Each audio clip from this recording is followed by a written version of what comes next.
إن الحمد لله نحمده ونستعينه ونستغفره ونعوذ بالله من شرور أنفسنا ومن سيئات أعمالنا. من يهده الله فلا مضل له ومن يضلل فلا هادي له. وأشهد أن لا إله إلا الله وحده لا شريك له وأشهد أن محمدا عبده ورسوله. فإن خير الحديث كتاب الله وخير الهدي هدي محمد صلى الله عليه وسلم وشر الأمور محدثاتها وكل محدثة بدعة وكل بدعة ضلالة وكل ضلالة في النار.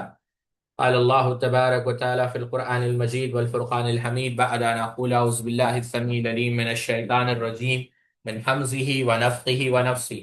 يا أيها الناس اتقوا ربكم الذي خلقكم من نفس واحدة وخلق منها زوجها وبث منهما رجالا كثيرا ونساء واتقوا الله الذي تساءلون به والأرحام إن الله كان عليكم رقيبا. يا أيها الذين آمنوا اتقوا الله حق تقاته ولا تموتن إلا وأنتم مسلمون. يا أيها الذين آمنوا اتقوا الله وقولوا قولا سديدا يصلح لكم أعمالكم ويغفر لكم ذنوبكم ومن يطع الله ورسوله فقد فاز فوزا عظيما. الحمد لله خالق الوجود من العدم الذي علم بالقلم علم الإنسان ما لم يعلم. والصلاة والسلام على سيد الأشرف الأنبياء المرسلين نبينا محمد وعلى آله وأصحابه أجمعين. رب اشرح لي صدري ويسر لي أمري واحلل عقدة من لساني يفقهوا قولي.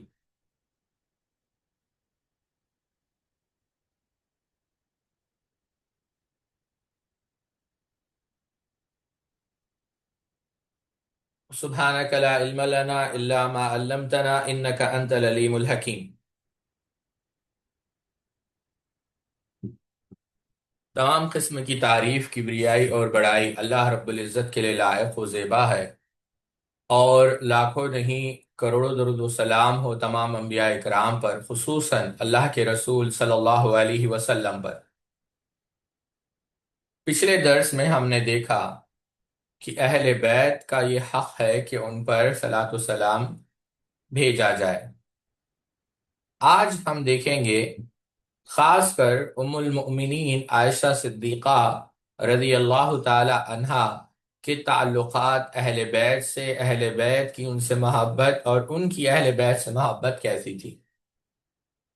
ازواج مطہرات کا اختصاص، ازواج مطہرات کا یہ اختصاص ہے کہ اللہ تعالیٰ نے انہیں مؤمنوں کی مائیں قرار دیا ہے، چنانچہ فرمایا النبی اولیٰ بالمؤمنین من انفسہم وازواجہ امہاتہم۔ یہ نبی مؤمنوں پر ان کی جانوں سے زیادہ حق رکھنے والا ہے اور اس کی بیویاں ان کی مائیں ہیں۔ مسلمان اگر کسی کو منہ بولی ماں کہتا ہے تو وہ احترام کے علاوہ کسی طور پر اس کی ماں نہیں، لیکن رسول اللہ صلی اللہ علیہ وسلم کی بیویاں تمام مومنوں کی مائیں ہیں، اور ان کی عزت و تکریم کے علاوہ آپ صلی اللہ علیہ وسلم کی وفات کے بعد ان سے نکاح بھی جائز نہیں، جیسا کہ سورہ احزاب میں فرمایا وَلَا أَن تَنكِحُوا أَزْوَاجَهُم مِّن بَعْدِهِ أَبَدًا۔ ٹھیک ہے، ان ذالکم کان عند اللہ عظیما۔ اللہ رب العزت نے قرآن مجید میں ارشاد فرمایا، اور نہ یہ کہ اس کے بعد کبھی اس کی بیویوں سے نکاح کرو، بے شک یہ بات ہمیشہ سے اللہ کے نزدیک بہت بڑی ہے، یعنی یہ بہت بڑا گناہ ہے، کیونکہ نبی کریم صلی اللہ علیہ وسلم کی بیویاں مؤمنوں کی مائیں ہیں۔ کسی کے عقد میں آ جانے کے بعد کیا ان کا کما حق و احترام رہ سکتا ہے؟ ان سے نکاح کی ممانعت کی اور بھی حکمتیں ہیں، مگر اس کی تفصیل یہاں طویل کا باعث ہوگی۔ ازواج مطہرات کی فضیلت اور مرتبہ دیکھنے کہ جب اللہ سبحانہ و تعالیٰ کے حکم کے مطابق رسول اللہ صلی اللہ علیہ وسلم نے اختیار دے دیا کہ اگر وہ چاہیں تو زوجیت میں رہیں اور اگر چاہے تو علیحدہ ہو جائے، جیسا کہ سورہ احزاب میں ہے۔ سب سے پہلے آپ صلی اللہ علیہ وسلم یہ بات حضرت عائشہ سے کی اور فرمایا میں تمہیں ایک بات کہنے لگا ہوں، اس کے جواب میں جلدی نہ کرو، اپنے والدین سے مشورہ کر لو۔ اللہ اکبر۔ آپ صلی اللہ علیہ وسلم نے سورہ احزاب کی آیت نمبر 28-29 پڑھ کر سنائی تو ام المؤمنین نے عرض کی کیا میں اس کے بارے میں مشورہ کروں؟ میں تو اللہ اور اس کے رسول اور آخرت کے گھر کو چاہتی ہوں۔ تو دیکھیں آپ، جب اللہ کے رسول نے یہ آیتیں تلاوت کی تو ام المؤمنین کی ذہانت کا عالم یہ ہے کہ آپ نے یہ نہیں کہا کہ میں والدین سے مشورہ کروں گی اور آپ کو بتاؤں گی کہ کیا کرنا ہے، یہ نہیں کہا، یہ ام المؤمنین کی فقاہت کی دلیل ہے۔ آپ نے کہا اس میں مشورہ کرنے کی کیا بات ہے، میں تو اللہ اور اس کے رسول کو اور آخرت کے گھر کو چاہتی ہوں۔ پھر آپ صلی اللہ علیہ وسلم نے اپنی دوسری بیویوں کو بھی یہی اختیار دیا تو انہوں نے بھی وہی جواب دیا جو ام المؤمنین نے دیا۔ اس وقت آپ صلی اللہ علیہ وسلم کے عقد میں 9 ازواج مطہرات تھی، جن سے ایک طرف اللہ تعالیٰ نے اجر عظیم کا وعدہ فرمایا اور دوسری طرف آپ صلی اللہ علیہ وسلم یہ بھی فرما دیا کہ اس کے بعد تیرے لیے عورتیں حلال نہیں، اور نہ یہ کہ ان کے بدلے کوئی اور بیویاں کر لے، اگرچہ ان کا حسن آپ کو اچھا لگے، جس سے امہات المؤمنین کے عالی مرتبے کا اور اللہ تعالیٰ کے ہاں ان کے رسول اللہ صلی اللہ علیہ وسلم کے ساتھ وفاداری کی قبولیت کا اظہار ہوتا ہے۔ نہ ان کے سوا کسی عورت سے نکاح جائز قرار دیا، نہ انہیں طلاق دینے کی اجازت دی گئی۔ تو یہ ازواج مطہرات کا مقام ہے۔ ام المؤمنین عائشہ صدیقہ رضی اللہ تعالی عنہا اور سیدنا علی، جنگ جمل میں، اب یہاں پر بعض جہلا اعتراض کرتے ہیں جنگ جمل کے بارے میں۔ یہ بات یاد رکھے ساتھیوں کہ یہ کہنا کہ جنگ جمل کی جو آگ ہے وہ ام المؤمنین نے بھڑکائی، یہ جھوٹ ہے، کیونکہ ام المؤمنین عائشہ صدیقہ رضی اللہ تعالی عنہا جنگ کے لیے، قتال کے لیے نکلی نہیں تھی، بلکہ آپ کے نکلنے کا مقصد یہ تھا کہ مسلمانوں کے مابین اصلاح ہو جائے، یہ آپ کا غرض تھا۔ لیکن ظاہر ہوا کہ آپ کا نہ نکلنا ہی بہتر تھا۔ امام ابن ابی شیبہ رحمۃ اللہ علیہ نے مصنف میں نقل کیا ہے کہ آپ کو اس بات پر بہت ندامت بھی ہوئی، اور آپ اکثر فرمایا کرتی تھی کہ مجھے یہ بات پسند تھی کہ میں ایک ہری ٹہنی ہوتی مگر اس سفر پر نہ نکلتی۔ ٹھیک ہے، وَإِنَّ طَائِفَتَانِ مِنَ الْمُؤْمِنِينَ، یہ جو آیت ہے سورہ حجرات کی کہ اگر مومنوں کے دو گروہ لڑ پڑے تو ان کے ساتھ صلح کرو، یہ اس آیت کی وجہ سے وہ نکلے۔ ٹھیک ہے، اب یہ دوسری بات جو آپ کو یاد رکھنا ہے ساتھیوں کہ کیا نکلنا گناہ ہے؟ گھروں میں رہنے کا حکم برابر ہے، لیکن کسی مصلحت کے تحت گھر سے نکلنا یہ کوئی بری چیز نہیں ہے۔ اب حج عمرہ کے لیے نکلتے ہیں، شوہر کے ساتھ سفر پر نکلتے ہیں، نبی کریم صلی اللہ علیہ وسلم کے ساتھ آپ سفر پر نکلے تو ایک مصلحت کی وجہ سے آپ نکلے، یہ بات آپ یاد رکھیں، اور ان میں کسی بھی قسم کا اختلاف نہیں تھا۔ میں یہاں پر صرف ایک بات، پتے کی بات کہہ کر اپنی بات کو آگے رکھوں گا۔ آپ پورے جنگ کے واقعات کو اٹھا لیں، پورے، آپ جگہ جگہ جتنے بھی جنگیں ہوئی ہے، سیدنا علی سیدہ عائشہ کو ام المومنین ہی کہا کرتے تھے۔ یہ بات اہل تشیع نے بھی تسلیم کی، روافض نے بھی تسلیم کی۔ ٹھیک ہے، تو بات دوسری طرف چلے گئی۔ جنگ جمل میں حضرت طلحہ و زبیر کے ساتھ حضرت عائشہ صدیقہ رضی اللہ تعالیٰ عنہ بھی شامل تھی۔ جنگ ختم ہوئی، حضرت عائشہ رضی اللہ تعالیٰ عنہ اپنے ہودج میں تھی۔ یہ ہودج کیا ہے ساتھیو؟ یہ ہودج اصل میں جو اونٹ کا ایک جو کجاوا کہتے ہیں نا، ہودج کہتے ہیں اسے، یعنی جو جس میں عرب خواتین سفر کرتی تھیں، تو یہ ہودج ہے۔ ٹھیک ہے، تو ہودج میں تھی۔ حضرت علی رضی اللہ تعالیٰ نے سلام کیا کہ اے امی آپ کیسے ہیں، اما جان آپ کا کیا حال ہے، کیفا، امی ہی کے لفظ، فرمایا ٹھیک ہوں۔ حضرت علی رضی اللہ عنہ فرمایا اللہ تعالیٰ آپ کی بخشش فرمائے۔ بعض نے حضرت علی سے کہا مال غنیمت تقسیم کیا جائے، تو حضرت علی نے اس سے انکار کر دیا۔ اس پر انہوں نے حضرت علی پر طعن و تشنیع کی اور کہا ہمارے لیے ان کا خون حلال ہے تو ان کے مال حلال کیوں نہیں؟ یہ بات حضرت علی تک پہنچی تو فرمایا تم میں سے کون چاہتا ہے کہ ام المؤمنین اس کے حصے میں آئے؟ تو سب خاموش ہو گئے۔ اللہ اکبر۔ جنگ و جدال میں فریقین کے جس قدر افراد شہید ہوئے، سب کی نماز جنازہ حضرت علی رضی اللہ عنہ نے پڑھائی، پھر بصرہ تشریف لے گئے۔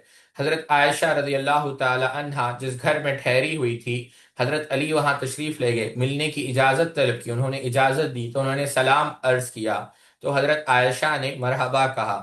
پھر جب انہوں نے بصرہ سے جانے کا ارادہ کیا تو حضرت علی نے سواری، زادرہ اور دیگر ضرورات کا سامان بھیجا ساتھ اہل بصرہ کے 40 معروف خواتین کو اور ان کے بھائی حضرت محمد بن ابوبکر کو بھیجا، اور کئی میل تک ان کے ہمراہ چلے، اور فرمایا دنیا اور آخرت میں یہ رسول اللہ صلی اللہ علیہ وسلم کی بیوی ہے۔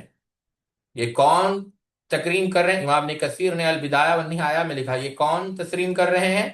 یہ تکریم کرنے والے سیدنا علی ہے۔ اس سے معلوم ہوتا ہے کہ حضرت علی رضی اللہ عنہ کے نزدیک ام المؤمنین کی قدر و منزلت کیا تھی۔ وہ ہمیشہ حضرت عائشہ کی عظمت کے معترف رہے، اور حضرت عائشہ بھی ان کے آل رسول میں سے ہونا بیان کرتی تھی۔ چنانچہ صحیح مسلم میں ہے کہ انہوں نے فرمایا رسول اللہ صلی اللہ علیہ وسلم نے سیاہ بالوں سے بنی ہوئی دھاری دار چادر میں نکلے، حضرت حسن آئے تو انہوں نے چادر میں لیا، پھر اس طرح حضرت حسین، حضرت فاطمہ، حضرت یہ واقعہ کے ساتھ جو ہم نے بیان کیا، جیسا ام سلمہ رضی اللہ تعالیٰ نے اس کو بیان کیا، ام المؤمنین نے بھی بیان کیا۔ کئی مواقع پر حضرت عائشہ رضی اللہ تعالیٰ عنہ سے سائل نے فتویٰ طلب کیا تو انہوں نے اسے حضرت علی رضی اللہ تعالیٰ عنہ کی خدمت میں جانے کا مشورہ دیا۔ یہ مشہور واقعہ ہے جس کو امام احمد نے مسند علی میں اور امام مسلم نے کتاب الطہارہ میں نقل کیا کہ شریح ابن حانی رحمہ اللہ فرماتے ہیں کہ قال آتیت عائشة اسألها عن المسح على الخفين فقالت عليك بابن ابي طالب فسأله فإنه كان يسافر مع رسول الله صلی اللہ علیہ وسلم، کہ ہم ام المؤمنین عائشہ صدیقہ رضی اللہ تعالیٰ عنہ کے پاس آئے موضوع پر مسح کے بارے میں سوال کرنے، تو آپ نے فرمایا کہ سیدنا علی کے پاس جاؤ، وہ رسول اللہ کے ہمراہ سفر کرتے تھے، اور ایک روایت میں ہے کہ وہ اس بارے میں مجھ سے زیادہ علم رکھتے ہیں۔ شریح نے حضرت علی سے پوچھا تو انہوں نے فرمایا کہ رسول اللہ صلی اللہ علیہ وسلم نے مسافر کے لیے مسا 3 دن اور 3 راتیں، اور مقیم کے لیے 1 دن رات مقرر کیا۔ یعنی جب سوال کرنے وہ گئے تو انہوں نے کہا، سیدنا علی رضی اللہ تعالی عنہ نے، فقال جعل رسول اللہ صلی اللہ علیہ وسلم 3 ایام ولیالیہن للمسافر ویوما ولیلۃ للمقیم۔ تو یہ بات سیدنا علی رضی اللہ تعالیٰ عنہ نے کہی سائل سے۔ اسی لیے یہ باور کرانا کہ دونوں کے دلوں میں باہمی خلش تھی روافظ کا پروپیگنڈا ہے جس کی حقیقت سے کوئی تعلق نہیں، بلکہ حضرت ابو رافع رضی اللہ عنہ سے روایت ہے کہ آپ صلی اللہ علیہ وسلم نے حضرت علی سے فرمایا، یہ بھی مسند میں ہے، کہ تیرے اور عائشہ کے مابین اختلاف ہوگا۔ حضرت علی نے عرض کیا تب تو میں بہت بد نصیب ہوں۔ آپ نے فرمایا نہیں، جب ایسا ہو تو انہوں ان کے ٹھکانے پر گھر پر پہنچا دینا۔ یہ مسند بازار میں بھی یہ روایت ہے۔ حافظ ابن حجر نے اس کی سند کو حسن قرار دیا۔ علامہ حیثمی نے کہا اس کے راوی ثقہ ہے۔ جو ازواج مطہرات حج کے لیے جاتی تو حضرت عبد الرحمن ابن عوف ان کا سارا انتظام کرتے، جو ہودج تیار کرواتے اور انہیں ایسی وادی میں ٹھہراتے جو گزرگاہ نہ ہوتی۔ ٹھیک ہے، تو یہ سیدنا علی رضی اللہ تعالی عنہ کا احترام صرف سیدہ عائشہ کے ساتھ نہیں بلکہ تمام ازواج مطہرات کے ساتھ تھا۔ اب یہاں پر میں ٹھہرنا چاہوں گا، اور سیدہ بطول رضی اللہ تعالی عنہا اور سیدہ عائشہ رضی اللہ تعالی عنہا کے تعلقات سے پہلے آپ دیکھیں کہ اہل بیت کا کس قدر آپ سے تعلق تھا۔ بہت سارے ائمہ جن کی طرف شیعہ اپنے آپ کو منسوب کرتے ہیں، آج آپ ایران دیکھ لیں، آج بھی میں کوئی آپ کو قصہ کہانی نہیں سنا رہا ہوں، آپ اخبارات اٹھا لیں، ٹی وی چینلز اٹھا لیں، عائشہ رضی اللہ تعالی عنہ اتنا بابرکت نام، اس نام کو رکھنے پر پابندی لگائی گئی ہے حکومت کی طرف سے کہ جو کوئی یہ نام رکھے گا اس کی گردن مار دی جائے گی۔ تو پھر کن کن لوگوں کی گردن آپ ماریں گے؟ جعفر صادق جو شیعوں کے یہاں 6ویں معصوم امام مانے جاتے ہیں، انہوں نے اپنی بیٹی کا نام عائشہ رکھا، عائشہ بنت جعفر صادق۔ اعلام النساء صفحہ نمبر 132، شعرانی کی لواقع الانوار فی طبقات الاخیار، شبلانجی کی نور الابصار فی مناقب آل البیت المختار۔ جعفر صادق نے اپنی بیٹی کا نام عائشہ رکھا۔ جعفر صادق کے جو بیٹے ہیں جو 7ویں امام مانے جاتے ہیں، موسیٰ کاظم ابن جعفر صادق، انہوں نے بھی اپنی بیٹی کا نام عائشہ رکھا۔ یعنی جعفر صادق کی بیٹی کا نام بھی عائشہ ہے، پوتی کا نام بھی عائشہ ہے۔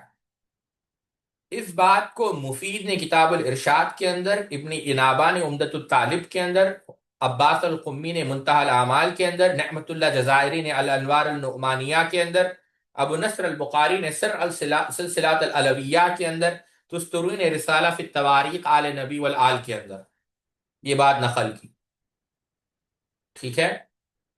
اور ایک بیٹی کا نام یعنی جعفر صادق کے پوتے تھے جعفر، جو موسیٰ کاظم کے بیٹے ہیں، جعفر ابن موسیٰ ابن جعفر، انہوں نے بھی اپنی بیٹی کا نام عائشہ رکھا۔ اس بات کو ابن انابہ نے عمدۃ الطالب صفحہ نمبر 107۔ پھر موسیٰ کاظم کے جو بیٹے ہیں علی رضا، جو 8ویں امام ہیں، 6ویں امام نے بیٹی کا نام عائشہ رکھا، 7ویں امام نے عائشہ رکھا، ان کے جو 7ویں امام ہیں، ہم تو انہیں معصوم نہیں مانتے۔ انشاءاللہ ہم بیان کریں گے کہ اہل سنت والجماعت ان ائمہ کے بارے میں کیا کہتے ہیں، ان کا مقام، ان کا مرتبہ ہمارے پاس کیا ہے، چاہے وہ امام جعفر صادق کیوں نہ ہو، چاہے وہ سیدنا موسیٰ کاظم کیوں نہ ہو، چاہے وہ سیدنا علی رضا کیوں نہ ہو رحمہ اللہ اجمعین۔ تو جو 8ویں معصوم امام ہے علی رضا، جو موسیٰ کاظم کے فرزند ہے، انہوں نے بھی اپنی بیٹی کا نام عائشہ رکھا۔ موالید اہل البیت اٹھا لیں آپ، تستوری، اربیلی کی کشف الغمہ، مجلسی کی بہار الانوار۔ ٹھیک ہے؟ اب ایک اور امام ہے علی الحادی، یہ 10ویں امام ہیں ان کے یہاں، جو معصوم تسلیم کرتے ہیں۔ علی ہادی، علی ہادی ابن محمد جواد ابن علی رضا، علی رضا کے پوتے، انہوں نے بھی اپنی بیٹی کا نام عائشہ رکھا۔ مفید نے کتاب الرشاد کے اندر صفحہ نمبر 334۔ پھر جو سیدنا حسن رضی اللہ تعالیٰ عنہ کے پوتے تھے جعفر، ان کے ایک پوتے تھے محمد، یعنی سیدنا علی کے بیٹے حسن، حسن کے پوتے جعفر، جعفر کے پوتے محمد، ان کی ایک بیٹی ہے اور ان کا نام بھی انہوں نے عائشہ رکھا۔ عباس القمی نے منتہی الاعمال کے اندر اس کو نقل کیا۔ ٹھیک ہے؟ تو یہ بہت سارے، اچھا یہاں پر ایک بات یاد رکھیں کہ یہ صرف اللہ، عائشہ رضی اللہ تعالی عنہا جو ہے، یہ صرف ابو بکر رضی اللہ عنہ کی بیٹی کا نام نہیں۔ عائشہ بنت جز، یہ بنو ظفر کی ایک خاتون تھی، یہ بھی صحابیہ ہے۔ عائشہ بنت عمیر، جو سلامہ کے خواتین میں سے تھی، خدرج قبیلے کی۔ عائشہ بنت طلحہ، ٹھیک ہے؟ عائشہ بنت سعد بن ابی وقاص، عائشہ بنت قدامہ، عائشہ بنت اجازہ۔ بعض میں اختلاف ہے صحابیات میں، جو ہم نے نام آپ کے سامنے عرض کی۔ تو یہ نام ہے ساتھی۔ اور بھی لوگوں نے عائشہ نام رکھا، عائشہ بنت ابی سفیان ابن الحارث ابن زید الانصاریہ، عائشہ بنت شیبہ ابن ربیعہ ابن دشمس، عائشہ بنت عبد الرحمن ابن عتیق النظریہ، عائشہ بنت عمیر ابن الحارث ابن ثعلبہ الانصاریہ، عائشہ بنت معاویہ ابن المغیرہ ابن ابی العاص ابن امیہ۔ تو سوچیں آپ کہ آپ کا مقام کیا ہوگا ام المؤمنین عائشہ صدیقہ رضی اللہ تعالی عنہا کا۔ تو یہ تو اہل بیت کی محبت ہے کہ وہ ہمیشہ سے عائشہ رضی اللہ تعالیٰ کا احترام کرتے ہوئے ہیں، بلکہ آپ کی محبت میں، آپ کی تکریم میں اپنی بیٹیوں کا نام عائشہ رکھا۔ اور عائشہ رضی اللہ تعالی عنہا بھی اسی قدر تعظیم کی نگاہوں سے دیکھتی تھی اہل بیت کو۔ امام تبری نے اپنی تاریخ کے اندر نقل کیا، ام المؤمنین نے کہا، واللہ اللہ کی قسم، میرے اور علی کے درمیان کوئی دشمنی نہیں، کوئی اختلاف نہیں، کوئی عداوت نہیں، کوئی بغض نہیں، بلکہ اخیار یعنی میری نظر میں یہ بہترین لوگوں میں سے۔ اور سیدنا علی رضی اللہ تعالیٰ عنہ نے کہا، اللہ کی قسم، ام المؤمنین نے جو کہا ہے وہ سچ کہا ہے، ان کے اور میرے درمیان کوئی اختلاف نہیں، اور آپ نے خیر خواہی کا کام کیا ہے، اور یہ اللہ کے رسول صلی اللہ علیہ وسلم کی زوجہ ہے، دنیا میں بھی آخرت میں بھی۔ کہ دنیا میں بھی اللہ کے رسول صلی اللہ علیہ وسلم کے ساتھ یہ تھے، اور آخرت میں قیامت کے دن حساب و کتاب کے بعد جنت میں بھی اللہ کے رسول صلی اللہ علیہ وسلم کے ساتھ رہیں گے۔ یہ مقام ہے ام المؤمنین عائشہ صدیقہ رضی اللہ تعالی عنہا کا اہل بیت کی نظر میں۔ ابن عبد البر رحمۃ اللہ علیہ الاستیابہ کے اندر نقل کرتے ہیں ان سے ایک عجیب واقعہ، بڑا دلچسپ واقعہ ہے، کہ ام المؤمنین عائشہ صدیقہ رضی اللہ تعالی عنہا یہ کہا کرتی تھی کہ جو چاہے عاشورہ کا روزہ رکھے اور جو چاہے وہ چھوڑ دے۔ تو ایک مرتبہ ان کی مجلس میں انہوں نے کسی نے بیان کیا کہ سیدنا علی تو حکم دیتے ہیں کہ روزہ رکھو، تو ام المؤمنین نے فرمایا وہ تو سنت میں سے جو باقی ہے اس کو سب سے زیادہ جاننے والے فقیہ ہے، علم رکھنے والے، تو یہ تعریف ہے۔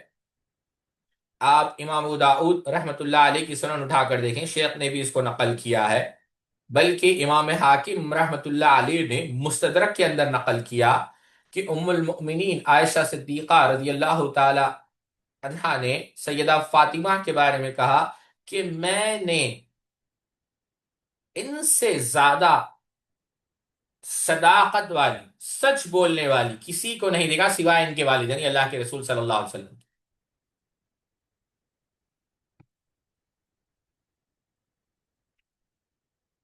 اور یہ بات روافظ نے بھی نقل کی ہے۔ یہ مت سمجھے آپ کہ یہ جو حوالہ جات ہے، چاہے وہ امام حاکم کی مستدرک ہو، ابن عبد البر کی استیاب ہو، آپ مجلسی کی بہار الانوار اٹھا کر دیکھیں، جلد نمبر 33 صفحہ نمبر 232، اربیلی کی کشف الغمہ جلد نمبر 1 صفحہ نمبر 158، آپ کو وہاں پر بھی یہی واقعات ملیں گے کہ ام المؤمنین کا مقام اہل بیت کی نظر میں کیا تھا اور اہل بیت کا مقام ام المؤمنین کی نظر میں کیا تھا۔ آپ اس سے اندازہ کریں کہ جب عمرو بن ود کو قتل کیا سیدنا علی نے، یہ دونوں شیخین کریمین اٹھے اور سر کو بوسہ دیا سیدنا علی رضی اللہ تعالیٰ نے۔ جو معروف حدیث ہے کہ چار عورتیں جو ہے جو جنت کی سردار ہوں گی، جو بی بی مریم ہے، سیدہ فاطمہ ہے، سیدہ خدیجہ ہے، سیدہ آسیہ ہے، یہ قبر عائشہ رضی اللہ تعالیٰ عنہ نے سیدہ فاطمہ کو دی کہ کیا میں آپ کو بشارت نہ دوں جو ہم نے اللہ کے رسول صلی اللہ علیہ وسلم سے سنا۔ تو یہ جو بشارتیں دی جا رہی ہے، بشارتیں کس کو لیتے ہیں؟ جس سے نفرت ہو یا جس سے محبت ہو۔ تو آپ ایک بات یاد رکھیں ساتھیوں، ایک طرف قرآن ہے جو کہتا ہے رحماء بینہم، کہ یہ آپس میں نرم تھے، آپس میں محبت کرنے والے تھے۔ اب اس آیت کے خلاف کہ کوئی بھی تاریخ آ جائے، اس تاریخ کو آپ کو جوتی کے نوک پر رکھنا پڑے گا، کیونکہ وہ تاریخ واضح طور پر قرآن سے ٹکرا رہی ہے۔ قرآن تو کہتا ہے محمد الرسول اللہ والذین معہ اشداء علی الکفار رحماء بینہم، کہ یہ آپس میں نرم تھے اور کفار پر سخت تھے۔ اللہ اکبر کبیرہ۔ سیدہ عائشہ رضی اللہ تعالی عنہ اور سیدہ فاطمہ زہرا رضی اللہ تعالی عنہ، حضرت عائشہ صدیقہ رضی اللہ تعالی عنہ سے ایک طویل روایت میں مروی ہے کہ مرض الموت میں رسول اللہ صلی اللہ علیہ وسلم نے اپنی بیٹی حضرت فاطمہ رضی اللہ تعالیٰ کو بلایا۔ وہ تشریف لائے تو آپ صلی اللہ علیہ وسلم نے انہیں اپنے پاس بٹھایا اور ان سے سرگوشی کی تو وہ رونے لگی اور بہت روئے۔ جب آپ صلی اللہ علیہ وسلم نے انہیں غمناک دیکھا تو دوبارہ ان سے سرگوشی کی تو وہ ہنسنے لگی۔ حضرت عائشہ رضی اللہ تعالی عنہا فرماتی ہے میں نے بعد میں ان سے پوچھا کہ رسول اللہ صلی اللہ علیہ وسلم نے آپ سے مخفی بات کہی تو آپ رونے لگی، وہ کیا بات تھی؟ حضرت فاطمہ رضی اللہ تعالی عنہا نے فرمایا میں رسول اللہ صلی اللہ علیہ وسلم کے راز کا اظہار نہیں کرنا چاہتی۔ تو یہ بات کس نے کہی؟ سیدہ بطول رضی اللہ تعالی عنہا نے۔ لیکن جب اللہ کے رسول صلی اللہ علیہ وسلم کا انتقال ہو گیا تو ام المؤمنین عائشہ صدیقہ رضی اللہ تعالی عنہا نے کہا لہا عظمت علیک بمالی علیک من الحق لما اخبرتنی۔ الفاظ پر غور کریں، لا عظمت علیکی بمالی علیک من الحق، علیک من الحق، علیکی من الحق، علیکی من الحق، غور کریں، میں تمہیں قسم دیتی ہوں اس حق کی بنا پر جو میرا تم پر ہے۔ اب بتائیے، ام المؤمنین کا کیا حق ہے سیدہ پر؟ وہ ماں ہے، یہی تو حق ہے۔ وہ اللہ کے رسول صلی اللہ علیہ وسلم کی بیوی ہے، یہی تو حق ہے۔ اور حق کس پر جتایا جاتا ہے؟ جو اپنے ہیں ان پر جتایا جاتا ہے، جو غیر ہیں ان پر جتایا جاتا ہے۔ تو یہ لفظ استعمال کرنا یہ اس بات کی دلیل ہے کہ ام المؤمنین بھی بے انتہا محبت کرتی تھی، اور سیدہ نے بھی وہ حق کو تسلیم کیا۔ یہ نہیں کہا کہ آپ کا ہمارا کیا لینا دینا، نہیں، تسلیم کیا۔ اور کیا کہا انہوں نے؟ کہا ہاں اب بتلاتی ہوں آپ نے، کیونکہ یہ کہا ہے کہ حق ہے، یقیناً آپ کا حق ہے، آپ ہماری ماں ہیں۔ چنانچہ انہوں نے مجھے بتلایا کہ پہلی بار جو سرگوشی کی تھی وہ یہ تھی کہ آپ صلی اللہ علیہ وسلم نے بتلایا کہ جبریل علیہ الصلوۃ والسلام ہر سال مجھ سے قرآن مجید کا ایک بار دور کرتے تھے۔ اس سال 2 بار کیا، اور میں یہی سمجھتا ہوں کہ میرا وقت قریب آ گیا ہے۔ اے فاطمہ، اللہ سے ڈرنا اور صبر کرنا، میں تیرے لیے بہتر پیش رو ہوں۔ تو میں رونے لگی۔ جب آپ نے مجھے روتے دیکھا تو دوسری بار یہ سرگوشی کی، اے فاطمہ، کیا تو اس پر راضی نہیں کہ تو تمام مومن عورتوں کی سردار بنے، یا یہ فرمایا اس امت کی عورتوں کی سردار بنے؟ تو میں ہنسنے لگی۔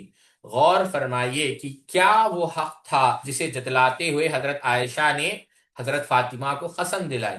ظاہر ہے کہ وہ ان کے ماں ہونے کا حق تھا، جسے حضرت فاطمہ رضی اللہ تعالیٰ نے تسلیم کیا، اور حضرت عائشہ رضی اللہ تعالیٰ نے ان کی اس عظیم فضیلت کو قیامت تک کے لیے محفوظ کر دیا۔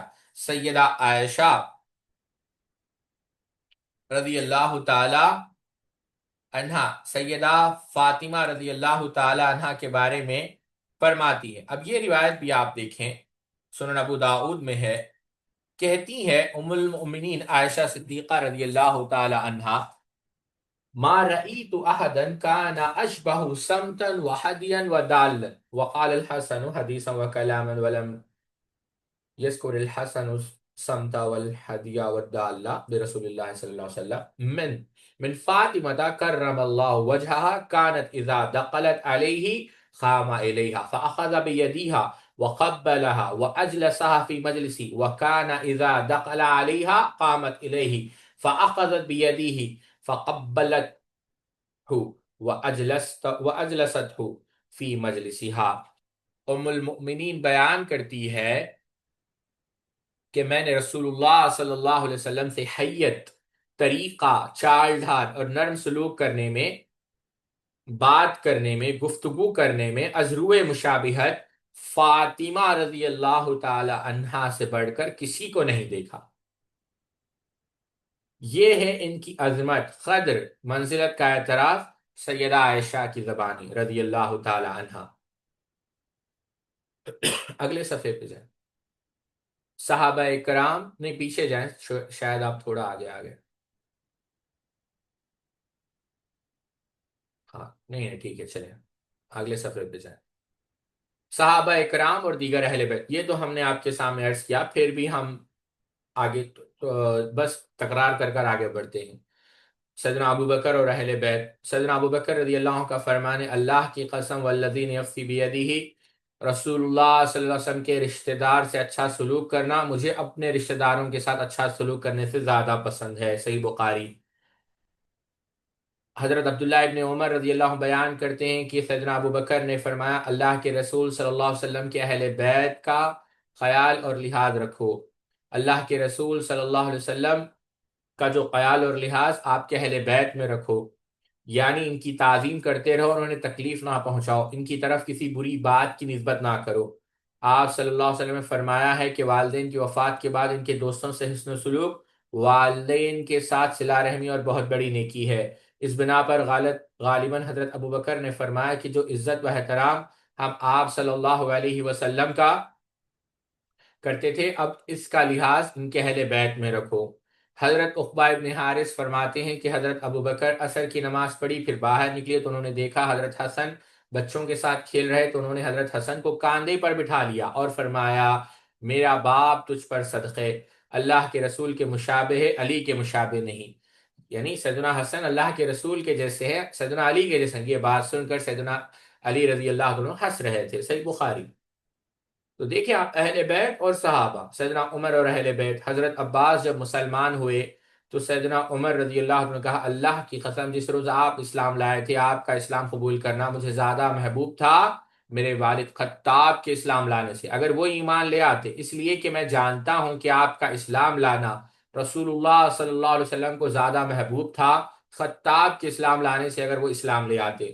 جب عہد فاروقی میں قحط پڑا تو اس ناطے سے حضرت عمر رضی اللہ تعالیٰ عنہ حضرت عباس کو صلاۃ استسقاء یا دعا استسقاء کے لیے کہتے اور فرماتے، یہ بھی صحیح بخاری میں ہے کہ اے اللہ پہلے ہم اپنے نبی کو تیرے لیے وسیلہ بناتے، دعا کرواتے تھے تو ہمیں پانی پلا دیتا تھا، اب ہم اپنے نبی کے چچا کو تیرے لیے وسیلہ بناتے، دعا کرتے ہیں ہم کو پانی پلا، تو اللہ تعالیٰ پانی برسا دیتا۔ محل غور یہ بات ہے کہ خود حضرت عمر، حضرت عثمان، حضرت علی اور دیگر عشر مبشرہ حضرت عباس رضی اللہ عنہ سے بحرینوں افضل تھے، لیکن حضرت عمر نے انہیں بارش کے لیے وسیلہ بنا اس لیے کہ وہ آپ صلی اللہ علیہ وسلم کے چچا تھے، بلکہ حضرت عمر رضی اللہ تعالی عنہ نے پہلا خطبہ ارشاد فرمایا اور کہا کہ رسول اللہ صلی اللہ علیہ وسلم حضرت عباس کو اس طرح سمجھتے تھے جیسے بیٹا باپ کو سمجھتا ہے، اس لیے لوگوں رسول اللہ صلی اللہ علیہ وسلم کی اقتداء کرو ان کے چچا حضرت عباس کے بارے میں اور انہیں وسیلہ بناؤ۔ آپ صلی اللہ علیہ وسلم نے فرمایا آدمی کا چچا باپ کے مانند ہے۔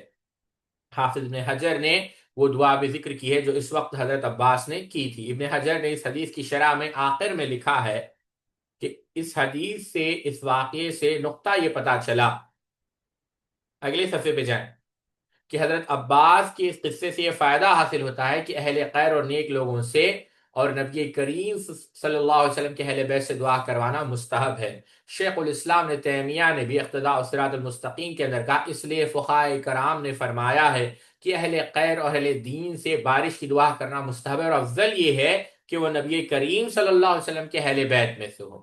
ایک عجیب قصہ شیخ حمزہ بن قاسم بن عبدالعزیز بن عبداللہ بن عبید اللہ بن عباس بن محمد بن علی بن عبداللہ بن عباس بن عبداللہ یعنی اہل بیت میں سے شیخ حمزہ بن قاسم کا، جن کا انتقال 235 میں ہوا، ان کے لیے بھی جو ہے، انہوں نے بھی جو ہے استسقاء کے لیے جو ہے ان کو آگے بڑھایا گیا۔ اگلے صفحے پہ جائیں، خطیب بغدادی رحمہ اللہ نے تاریخ بغداد کے اندر اور امام لالکائی نے شرح اصول اعتقاد کے اندر یہ واقعہ نقل کیا، انہوں نے بھی یہی بات کہی، حمزہ ابن قاسم نے، کہ میرے دادا سے یعنی عباس بن عبد المطلب سے جو ہے دعا سیدنا عمر نے کروائی اور انہیں پانی مل گیا، یا اللہ ہم بھی انہی کی اولاد ہے، تو ہمارے لیے بھی پانی برسا دے، اور اس کے بعد جو ہے اللہ رب العزت نے پانی برسا دیا۔ تو آپ دیکھیں اہل بیت کا ایک مقام ہے،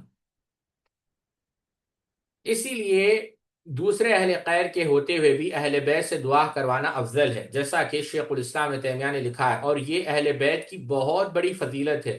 ان کی صالحیت اگرچہ دوسرے صالحین اور اہل دین سے کمتر ہی کیوں نہ ہو، مگر آپ صلی اللہ علیہ وسلم کی رشتہ داری کی وجہ سے جو شرف انہیں حاصل ہے وہ سب پر بھاری ہے۔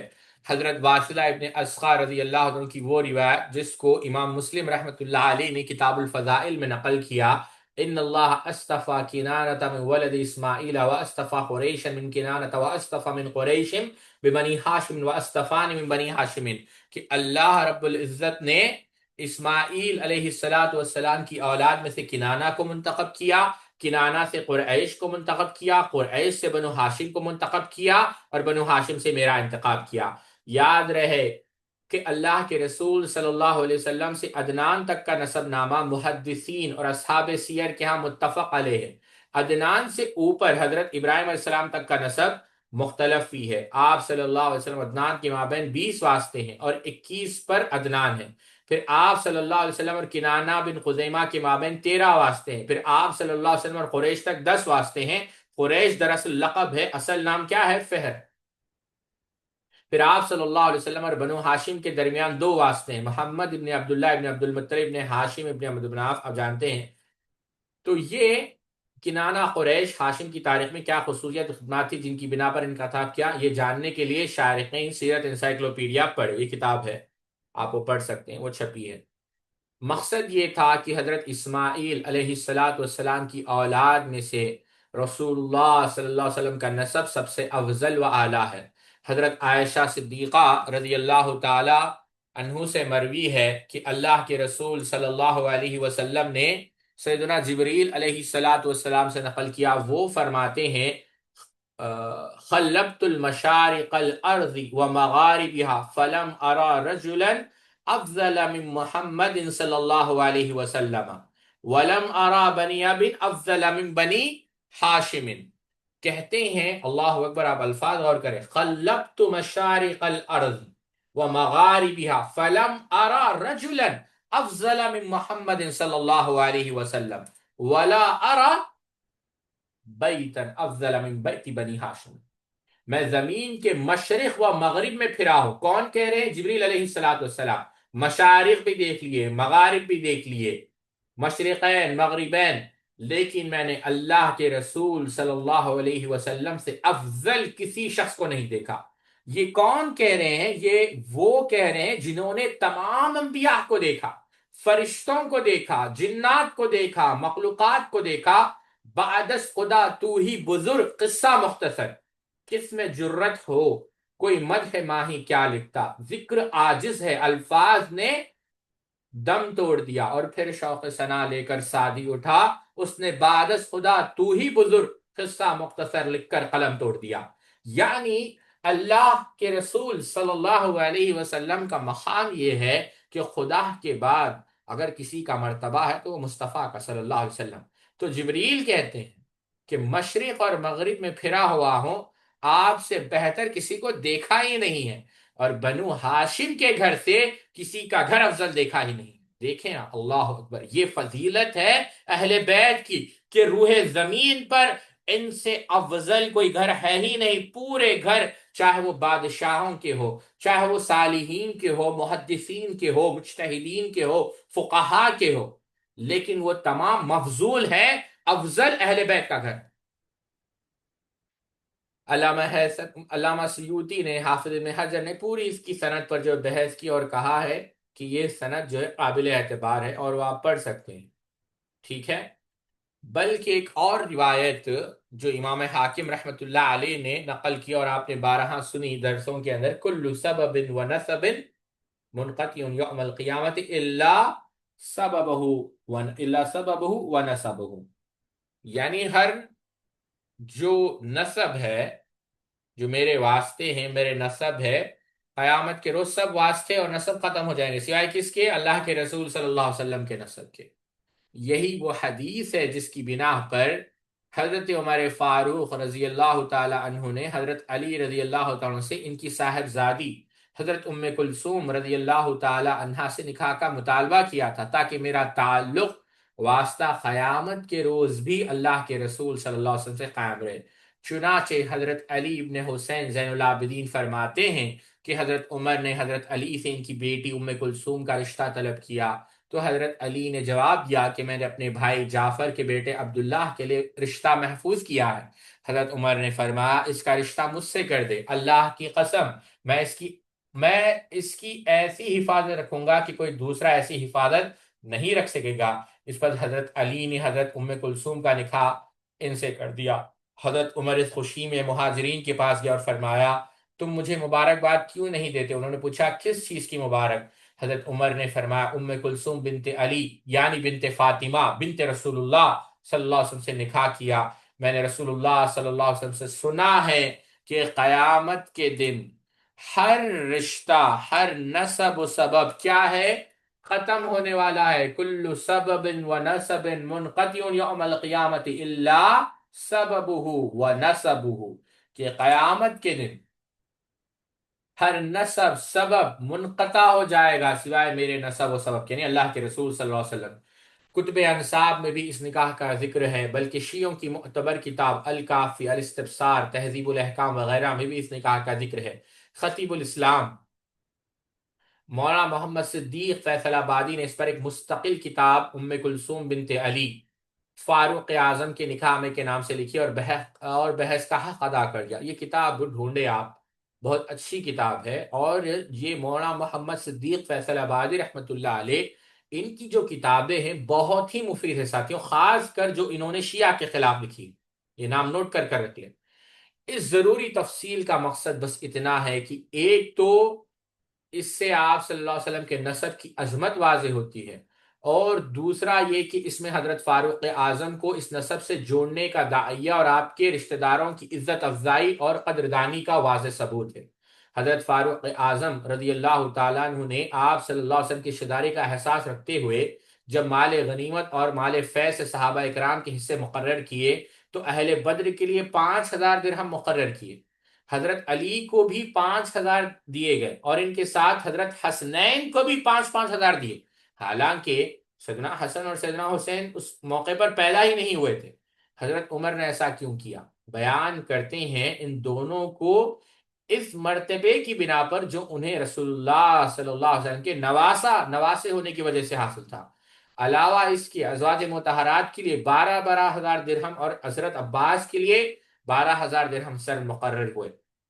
حضرت اسامہ بن زید کے لیے 4,000، مگر خود اب اپنے بیٹے عبداللہ بن عمر کے لیے 3,000 درہم مقرر کیے۔ حضرت عبداللہ نے عرض کیا، ابا جان اسامہ کو 1,000 مجھ سے زیادہ کیوں ہے؟ حضرت عمر نے فرمایا، اسامہ کے والد تیرے والد سے زیادہ، اللہ اکبر، اسامہ کے والد کون ہے؟ زید، تیرے والد سے زیادہ اللہ کے رسول صلی اللہ علیہ وسلم کے محبوب تھے۔ تیرے والد سے جتنی محبت تھی اس سے زیادہ اسامہ کے والد سے محبت تھی، اس وجہ سے 1,000 درہم اللہ کے رسول صلی اللہ علیہ وسلم کی رشتہ داری محبت کی وجہ سے ملی۔ اللہ اکبر! اندازہ کیجئے حضرت عمر رضی اللہ تعالیٰ کی نظر میں آپ صلی اللہ علیہ وسلم رشتہ داری کا قرب کا کتنا احساس تھا۔ اسی طرح جب مال غنیمت کو تقسیم کرنے کے لیے رجسٹر میں نام لکھے جانے لگے تو کہا گیا کہ امیر المؤمنین عمر فاروق کا نام سر فہرست لکھا جائے، مگر انہوں نے فرمایا نہیں، عمر کو وہاں رکھو جہاں اللہ نے اسے رکھا ہے۔ چنانچہ پہلے اہل بیت کے نام لکھے گئے، پھر جو ان کے قریبی تھے، پھر بہت سے خاندان قریش کے نام لکھے گئے، پھر بنو عدی یعنی حضرت عمر کے خاندان کی باری آئی۔ یہی ترتیب بعد میں خلفاء الراشدین، خلفاء امیہ، ایک وقت تک خلفاء بنو عباس میں تک یہی بات رہی۔ شیخ الاسلام ابن تیمیہ نے اقتداء الصراط المستقیم میں اس کو نقل کیا۔ یہ محبت، یہ تعظیم تھی صحابہ کی اہل بیت کے لیے۔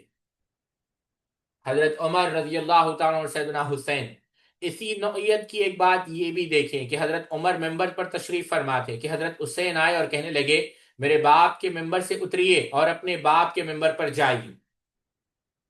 حضرت عمر نے فرمایا میرے باپ کا کوئی ممبر نہیں۔ پھر انہوں نے حضرت حسین کو پکڑا اور اپنے پاس بٹھا لیا، اور جب ممبر سے اترے تو انہوں نے اپنے ہمراہ گھر لے گئے۔ پھر پوچھا یہ بات تمہیں کس نے سکھلائی ہے؟ انہوں نے کہا اللہ کی قسم کسی نے نہیں سکھلائی ہے۔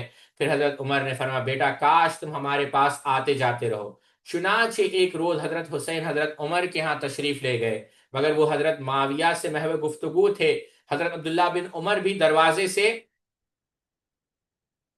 دروازے پر کھڑے تھے، انہوں نے اجازت طلب کی مگر انہوں نے اجازت نہ ملی تو وہ واپس چلے گئے۔ چنانچہ حضرت حسین رضی اللہ عنہ کے ساتھ واپس چلے گئے۔ پھر اس کے بعد حضرت عمر رضی اللہ عنہ ان سے ملے تو پوچھا میں نے تمہیں دیکھا نہیں، یعنی کبھی ملے نہیں۔ حضرت حسین نے کہا امیر المؤمنین میں آیا تھا، آپ حضرت معاویہ کے ساتھ مصروف گفتگو تھے، عبداللہ دروازے پر تھے، وہ واپس آ گئے تو میں بھی ان کے ساتھ واپس آ گیا، تو جب عبداللہ کو اجازت نہیں ملی یعنی مجھے کیسے ملتی؟ تو حضرت عمر نے فرمایا تم عمر کے بیٹے عبداللہ سے زیادہ اجازت کے حقدار ہو، یعنی تمہیں اجازت کی ضرورت نہ تھی، اور بلا شبہ جو ہمارے سروں پر عزت کا تاج دیکھ رہے ہو یہ اللہ کی طرف سے، پھر تم اہل بیت کی جانب سے، یعنی اللہ تعالی کے بعد یہ سرفرازی تمہارے گھرانے کی برکت سے ہے۔ حافظ ابن حجر نے اس کی سند کو صحیح کہا ہے، امام اجیلی نے، امام اجلی نے صحیح سند سے اسے مختصر ذکر کیا، جس میں یہ الفاظ بھی ہے کہ جب حضرت حسین نے فرمایا کہ مجھے بات کسی نے نہیں سکھلائی تو حضرت عمر نے فرمایا اللہ کی قسم ممبر تمہارے ابا جان کا ہے، اللہ کی قسم ممبر تمہارے ابا جان کا ہے۔ اگلے صفحے پہ جائیں۔ اس قصے کا نتیجہ کیا ہوا؟ یہی نہ کہ بیٹے کو تو باپ کے گھر میں آنے کی اجازت چاہیے، مگر حضرت حسین کے لیے پابندی نہیں، یعنی باپ بیٹے کو تو باپ کے گھر میں آنے کی اجازت چاہیے عبداللہ بن عمر کو، لیکن حضرت حسین کے لیے پابند نہیں، وہ جب آئے بسم اللہ، کوئی روک ٹوک نہیں۔ یہ اس لیے کہ آپ صلی اللہ علیہ وسلم کے بیٹے ہیں۔ یاد رہے کہ یہ سارا واقعہ دراصل حضرت حسین رضی اللہ عنہ کی آپ بھی تھی، ہم نے تفہیم کے طور پر اسے قصے کی صورت میں نقل کیا۔ یہیں پر ہم اپنی بات کو روکتے ہیں، انشاءاللہ جب ہم اگلے درس کو شروع کر جب اگلا سیشن ہوگا تو ہم صفحہ نمبر 114 سے شروع کریں گے۔ اللہ رب العزت سے دعا ہے اللہ رب العزت ہم سب کو کہنے سننے سے زیادہ عمل کرنے کی توفیق عطا فرمائے۔ سبحانک اللہم و بحمدک اشہد ان لا الہ الا انت استغفرک و اتوب الیک۔